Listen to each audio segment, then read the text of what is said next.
Good morning. It's Friday. Finally. Yes. And we are here with Humor, Grease, and Grape. I'm going to let Deb say it. But with Debra Joy Hart, and we have Yvonne Heath with us, and she's going to explain all the cool stuff she does and show and tell with something that some of the youngsters don't know about. Deb, how are you? I'm doing good, a little sleep deprived, but if you ask an astrologist, that would be normal for this time right now. But if you ask me, I'm like, maybe not so much sugar before you go to bed. So, it works always. So things are pretty good. Our community suffered a big loss. A policeman was killed in the line of duty. And so that is really in the Champaign-Urbana, University of Illinois area. Great family man. And so that's been hard. And there's been lots of, well, you could just imagine the controversy with that. And yet it's still a loss. So yes, there's controversy. And yes, there's a loss. And both needs to be honored and respected. So that's one of the things happening around here. Mm-hmm. And it's a bright sunny day. The husband is out doing some gardening, and I'm grateful because I'm in here, it's air conditioned. So enough said with that. And Yvonne, do you want to introduce yourself? I met Yvonne because of a group I'm in online, and she does grief and I do grief and Deb does grief. And I said, you got to come on. We got to do this. And you got to join our world and let our people know. And she's got a way cool program. Do you want to share a little bit, first of all, how you are and how your week is? Thank you, Jill and Debra. I am delighted to be here with you. I am just living the dream, but it's interesting because we know that grief and joy coexist, right? And so I'm so joyful to be here with you. And I also want to acknowledge Debra, the police officer who died in the line of duty. Can I just, what is his name? Can we say his full name, or can we say? I don't know it offhand. Yeah. So I just want to send love to everyone who is grieving this man, and that's community, his family, his friends, right? The ripples, so many. So just sending them all love. And life is just like this roller coaster, isn't it? And my name is Yvonne Heath, and in a 56-year story, but I'll tell it in 56 seconds. I was a nurse for 27 years, many years in chemotherapy, realized that we are a society that's very ill prepared for grief, death, and dying, grief, let alone the rest.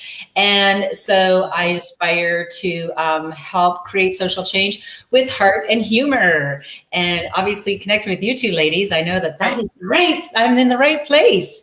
And so, yes, at age 50, I took a leap of faith, became an author, speaker, change maker. And it's been this surprising, new, wonderful career. And I get to connect with kindred spirits, and that's the best part, actually.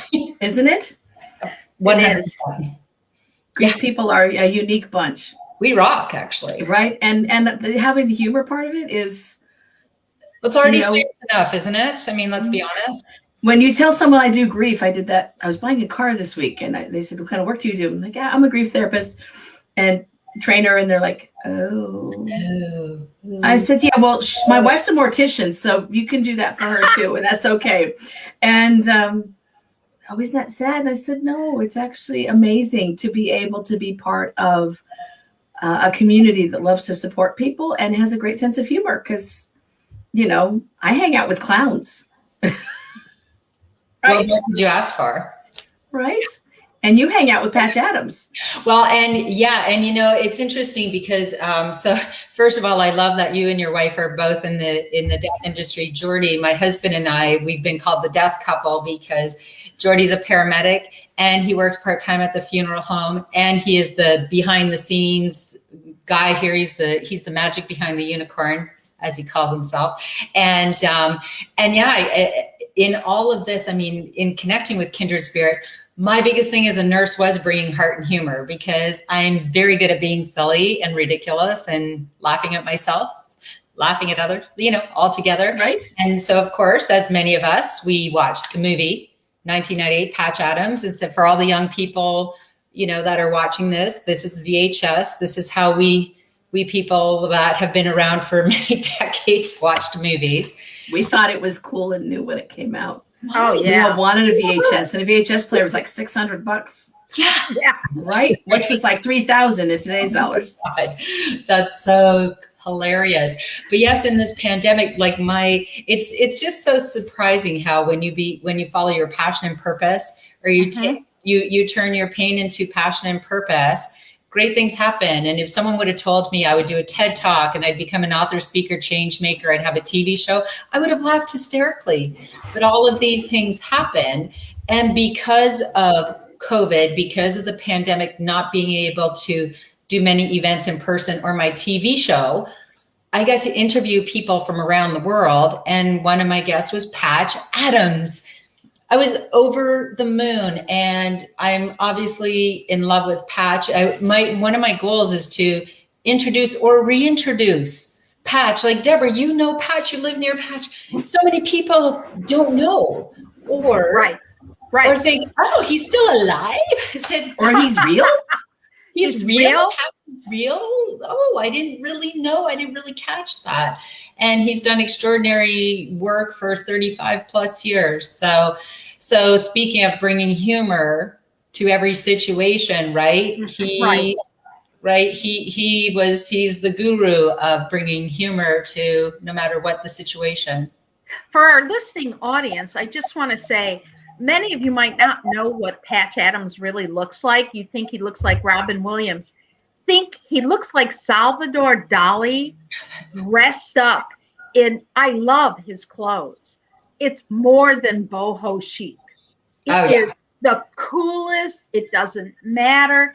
And he has a mustache like Salvador Dali. He's real tall.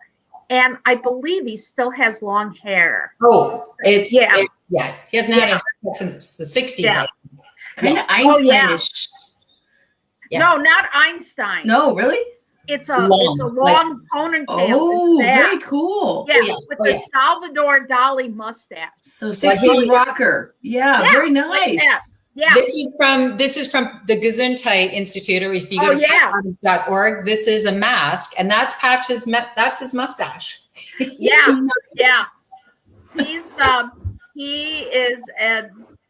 He has been part of the University of Illinois.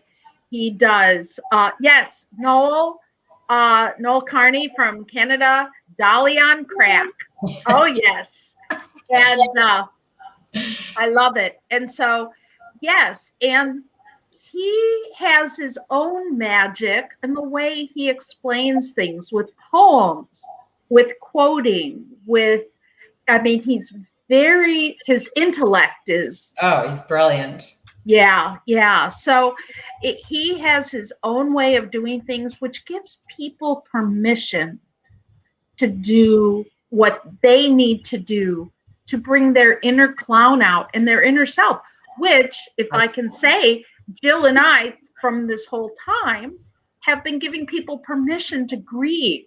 We acknowledge all those griefs. And that's what you do also, Yvonne, is give permission through story, humor, love, education, people to grieve. So tell us a little bit more about, how do you go about doing that? What is it that you do? Well, it's just so funny because when I listen to this and I think of those 27 years of nursing and how I so wish from the pit of my soul that I learned this at the beginning of my career instead of at the end after 27 years of excessive suffering, right? Pretending I was fine when I was not, and really being ill prepared for grief personally and professionally. So when I took that leap of faith, what changed my life was saying to people, I want stories. I want real stories, people being in the deep trenches of grief, getting through to the other side. What helped you get there? Find joy again in your life. What wasn't helpful? Will anyone share their stories with me? Well, I literally remember pressing send, and I looked at my husband like, I don't even know if anyone will answer, right? Like, I don't know. Well, it's 7 years later and the stories haven't stopped coming. Right. So one of the greatest things I get to do is share people's stories, just like it's what an extraordinary privilege, right? So I did that in my book, which I shared people's stories ages 11 to 101 in my book. And it changed my life. It was just like, I didn't know what I was doing. I just knew I needed to do it. And then that just turned into, oh, do you want to, and my book is called Love Your Life to Death, which I'm sorry, that's a very cool title. Isn't it? Right? It is. Yes. And then, it was like, that whole take one step, and you don't have to see the whole staircase. Because if I would have seen the whole staircase, I would have been terrified, because the next step was somebody said, well, why don't you pitch our local TV show to do a TV series about this? This sounds interesting. And I just said, yeah, sure. Now I'm terrified. I was terrified to public speak. So I just kind of said it like yeah, right. That's actually what I meant. And then the producer said, yeah, sure. That's a great idea. Which I just stood there and said, like, don't cry in front of them. Just hold your breath. Don't faint. Don't hyperventilate. Pretend like you were expecting this answer. Yes, pretend that's what you were hoping for. And I could feel, I was sweating. I'm like, oh my God. And suddenly in front of that camera, and I made sure I got past my own fear, because that message was more important than myself or my fear. And what I realized is I have this fantastic antenna for finding or attracting people with amazing stories to share. So I continue to share those stories. I do a weekly blog, and I share people's stories. I had a radio show. I just ended that because I was doing too many things. But my TV show, I also interviewed Dr. Elizabeth Kubler-Ross's son, Ken. Dr. Like Kubler-Ross. Yes. My two heroes, Patch and Elizabeth, the two pioneers of creating change in death and dying. How amazing. And so I speak wherever I can with heart and humor. Yeah, and I have an online program, and like, I just do a million things. I did a TED Talk, like it's just however I can be heard or serve, I do. Right. What was your TED Talk about? Tell us. Well, was it TED or TEDx? It was TEDx, but that's still amazing. So I'm the only kid here who hasn't done one of those. Right. I did one on grief. Yes. I have to watch that. Yes. Well, yeah. So my TED Talk or TEDx talk is called Transforming Our Grief by Just Showing Up.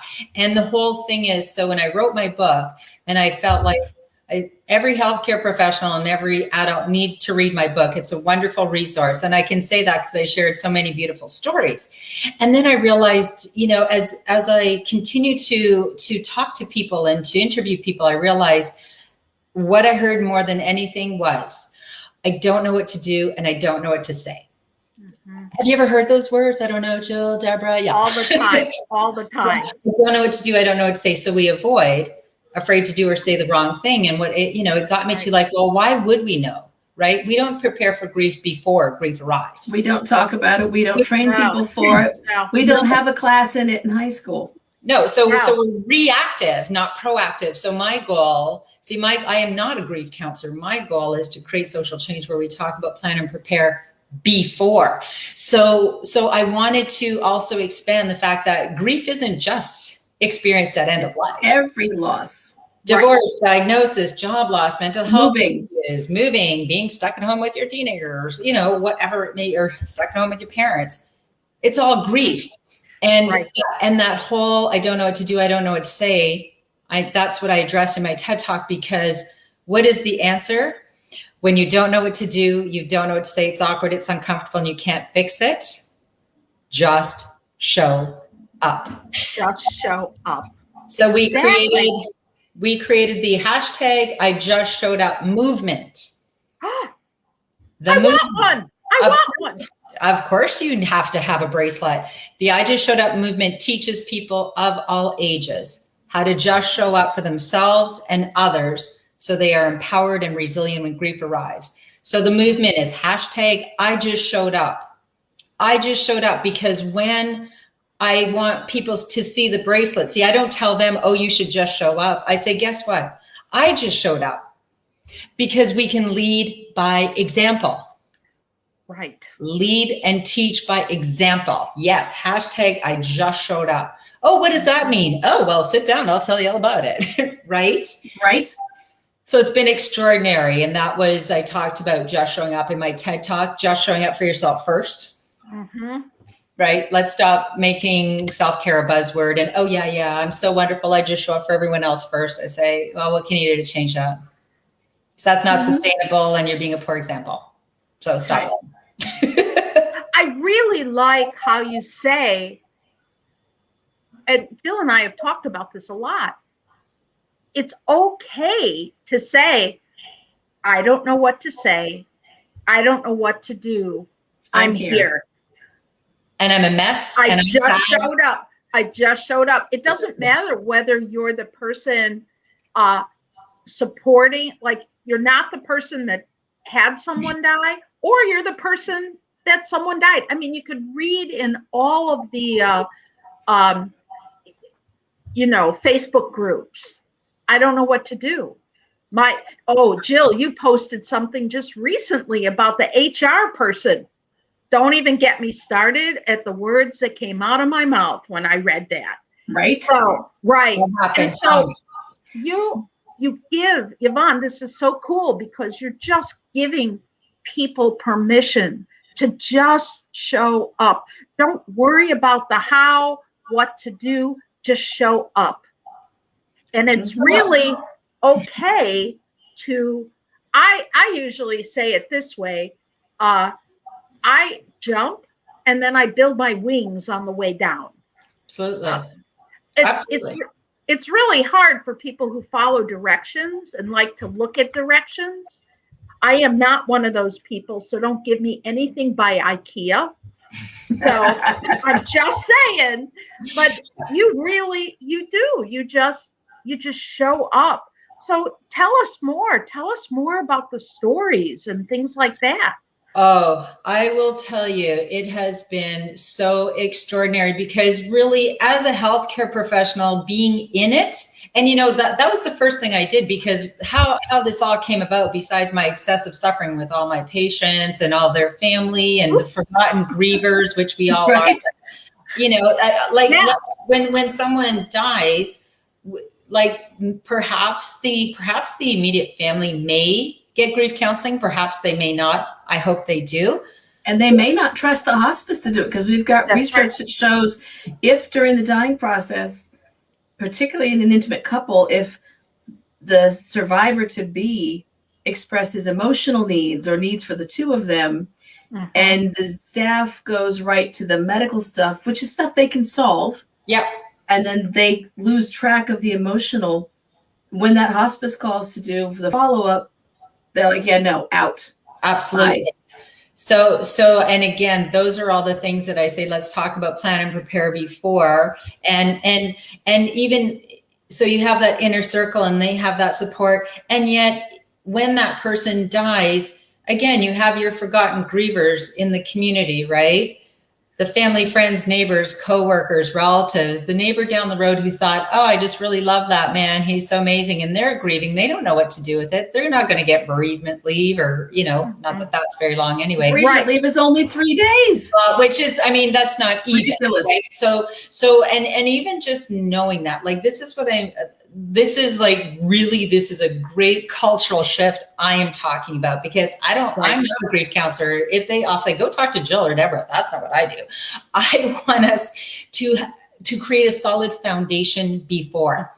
And what do you believe about life and death? What do you understand about grief? How do you grieve? Do you understand like how the people around you grieve and how you can best support one another?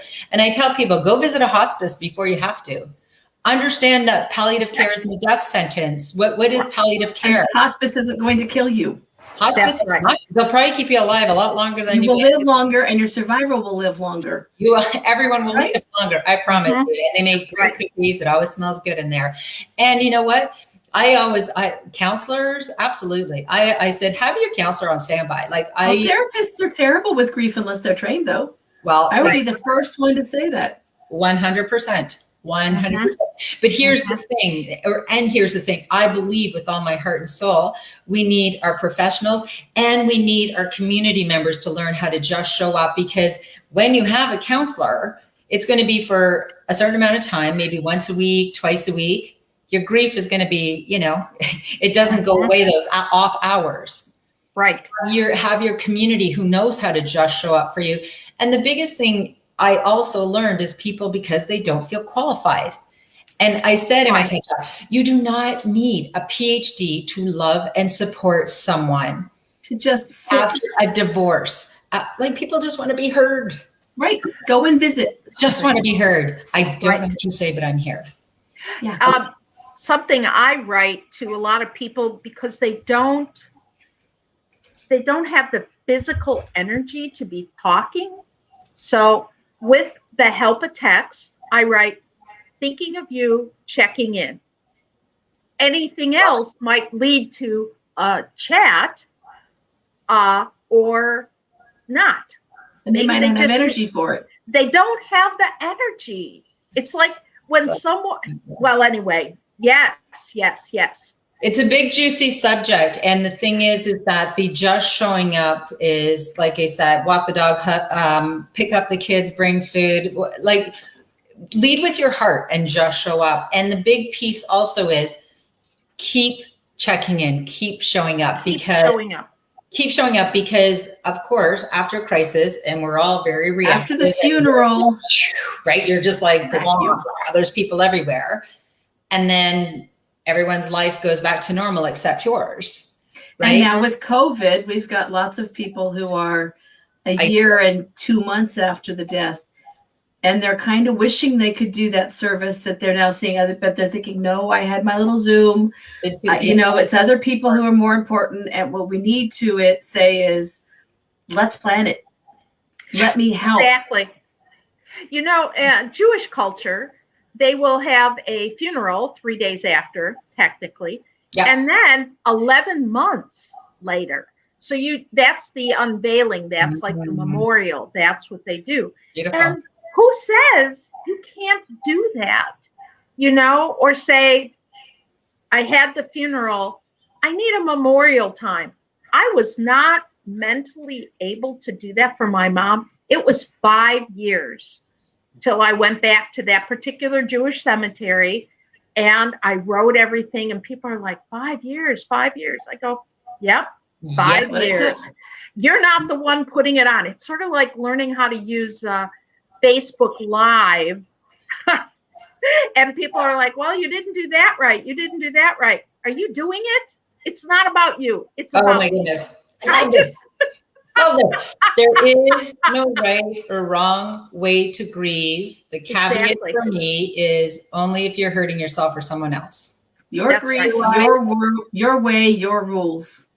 I wear a t-shirt that says that, and I walk through the grocery store. I love it. And I used to walk through the grocery store. I will again someday.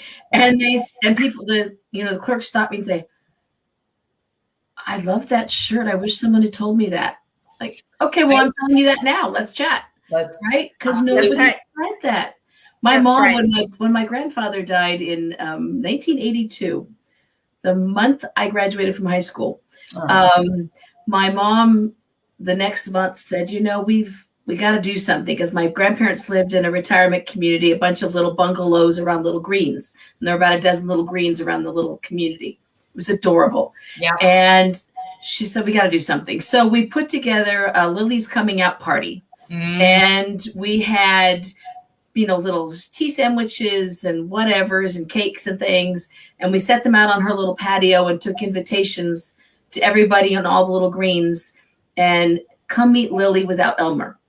And she had that space then to be able to reintroduce herself and to rejoin. And it was a celebration of life, but also reintroduction to remake those connections, but in a new relationship status. Yeah. I love that idea. I do that frequently now.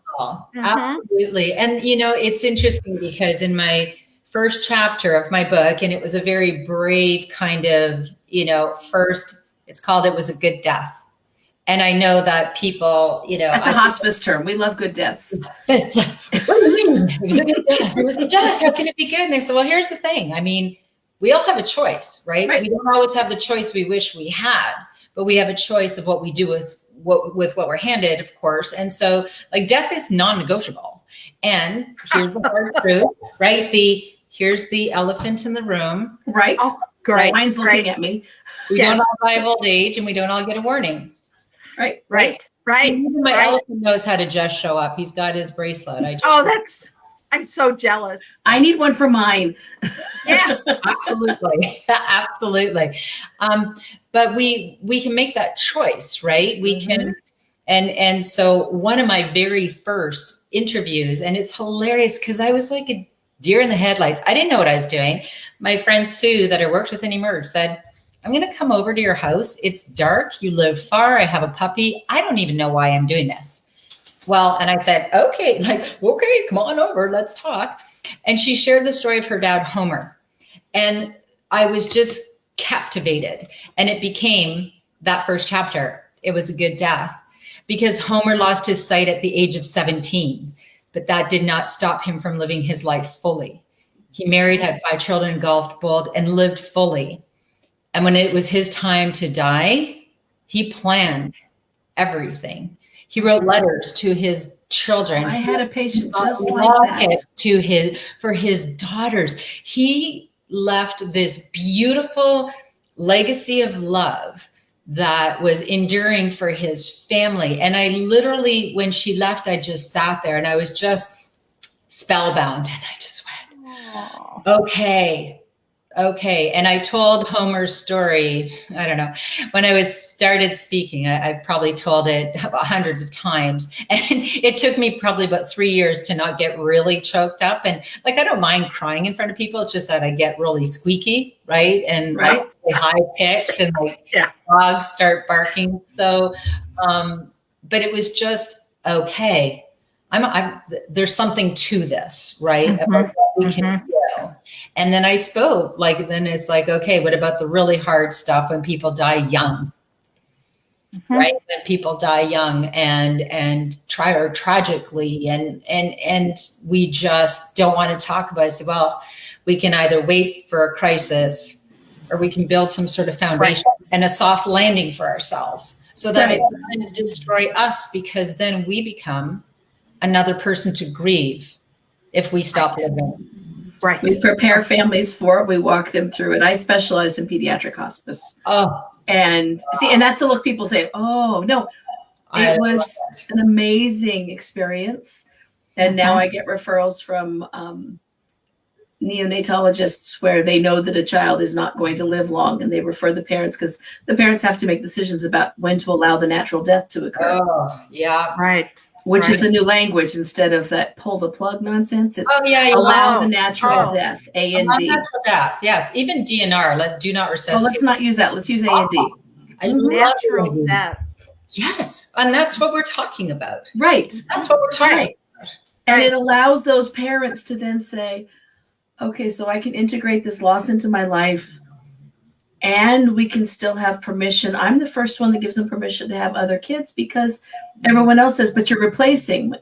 No, you are allowed to have additional children and introduce the child who died into their life. That's right. And make them part. You're not replacing. You're not forgetting. You're not doing it instead of. You're finding joy again, even when there's still moments of sadness, which is what grief should be. Absolutely. And it's interesting, even when people remarry, I remember running into a chemo patient. I might have shared the story with you. And she had a boyfriend, and I had taken care of her husband who had died. And I could tell she just kind of felt a little uncomfortable. Because they get widow rule messages and they're not supposed to remarry. Has it been long enough? I don't know. What am I doing? This is weird. And, it's funny, though. I shared a story that I just love. And when I think of, someone who has had a child die and have children again, my sister had, and I'll make this short, she had a 9-month-old baby, but my sister wasn't feeling well, and she was bouncing her baby on her knee. And she went to the doctor, and the doctor said, congratulations, Rachel, you're going to have a baby. And she looked and she said, but I already have a baby. He was 9 months old, right? And she was terrified. She called me terrified, thinking it is impossible. I'm terrified because I will never love another child as much as I love my daughter, my baby. My God, the sun shone, and she was everything. And I said, I promise you, our hearts have an infinite capacity for love. And we learn from everyone we do love and bring them along into the new. And you will love, if your child died, you will love your child forever, and you can love another child. And if your spouse died, you will love your spouse forever, and you can love. Just keep your heart open. That is what we're meant to do. Right. And for those who are watching the process, none of the nonsense about their replacing or their forgetting the memory of, or no, they're adding joy to their life and love in their life. And isn't that the greatest thing we can do? Right. Love as often and as many people and ridiculously as you can. That's share it all. Absolutely. And just like in improv, when you make a statement and then you go da-da, and using an and as a connector, yes, your heart can hold sadness and joy, like you started out with. Your heart can start with, you can have anger and peace. You can use and as a connector. You don't have to use the word but. Let's get rid of that word. But isn't even that great of a connect. It negates the first one. Not 100%. You can use it as a connector. It's yes and. Yes and. I have that written down, actually. Yes and. When you can really identify with yes and, you can do both. Life is a rainbow. It is not black and white. Absolutely not. And here's the other big piece that people are surprised by and don't recognize is that grief and joy can coexist. And and there's a lot of grief often in transitions, even if it's a good transition. Right. You're moving. Good transition. So I'm living that perfect example. We are moving in 5 days. I am so excited about my new home, and I'm going to have a great big cry leaving this place. Right. I live out in the forest. I am like Mother Nature out in the forest. This is where I moved here as a chemotherapy nurse. I am leaving as an author, speaker, change maker. This has meant so much to me. I'm going to bawl my eyes out. And I'm happy. You're going to go say goodbye to every room, maybe. I'm going to do that. A ritual. I'm going to say goodbye to my trees. I'm going to be hugging trees, and everyone's going to be like, my kids will probably be like, Mom, can you hug the trees before everyone comes over to help us? And I was like, no, I'll be hugging the trees all day. Make sure you get the last flush in the toilet. It's very important. But leave a fresh roll of toilet paper for the new people. That's so funny. I literally said, you know what, I'm going to do that because I love to go above and beyond. And I always tell people I'm a do-gooder, not because I'm a nice person, because it makes me feel good. And I already envisioned someone having to running in and really having to go pee and there's no toilet paper. Wouldn't that be That's just wrong. Right. That's your gift. It's like 3 of them. We have 3 bathrooms here. And don't forget to fold it like in a hotel. Oh, you have to fold it. Mint on it too. Well, you could. I would probably do something like that. I want to sort of bring this to COVID because of what's happening right now. Everyone listening, you can say, I am so glad I can go places without a mask. I am so glad. And at the same time, feel terrified because you have been segregated. You have been isolated. You have been all by yourself. And now you have to get used to people again. So be kind to yourself because it's tiring. It is very tiring. So you could be happy and terrified at the same time. Brilliant. So I just want people to have that permission because that's what we do on our show is, as I said in the beginning, and as Jill said, we just give people permission. I love that. That is what we do. And, Yvonne, this is like so great. What would you like to say to everyone sort of as a parting couple 30 words of minutes. wisdom. Wisdom time. Yeah, like this. You have to sit like this or like this. Yeah, perfect. Let me rub the elephant head. Okay, so the first of all, I would love, anyone can go to my website, loveyourlifetodeath.com. My blog's there. There's free, like the TV show with wonderful Ken Ross and all of these wonderful people. And if they want to follow me, the first thing that I did was 10 tips on navigating life, grief, and everything in between. And the first tip is acknowledge and allow all feelings. Yours and everyone else's. So like, see, we're literally on the same page. Oh, I love it. And I my greatest words of wisdom, and I talk about the fact that when you talk about going around with no mask, we're still in lockdown. So that's not even an option for us. So we also are grieving because in other places you can do that. Right. Right. And I also am telling people, thank you, because we need to be very gentle with ourselves and each other, because I foresee we could have PTSD, post-pandemic stress disorder, because we're so used to the 6 feet apart and the mask, right? I need to trademark that, PTSD. Right. But the two things, first, just show up for yourself first, because truly that isn't the buzzword of self-care. You can't make anyone else happy. You can't make anyone else anything. The greatest thing that you can do is shine your light when you can for others. And when you can't, say, you know what, kind of struggling here. That's the greatest thing you can do. And educate yourself about life, grief, and everything in between. And when you don't know what to do, you don't know what to say, it's awkward, it's uncomfortable, and you can't fix it, I promise you the magic answer that will make a difference is just show up. Right. Yes. Oh, that's so perfect. Oh my gosh. Jill, thank you for being here. Is this fun? I told you. Oh my God, I love her. I love her. Right? Because I spent time, folks, with Yvonne. We had a long conversation on Zoom that could have gone on for hours, but she's moving. And she has teenagers. Yeah. Two. 16 twins. Yeah, twin types. So and I got off and I was like, Deb, we have to. This is a necessity. We have to have Yvonne on, and we have to connect the dots and make the pieces. So yes, I'm so glad you showed up today with us. Thank you for that.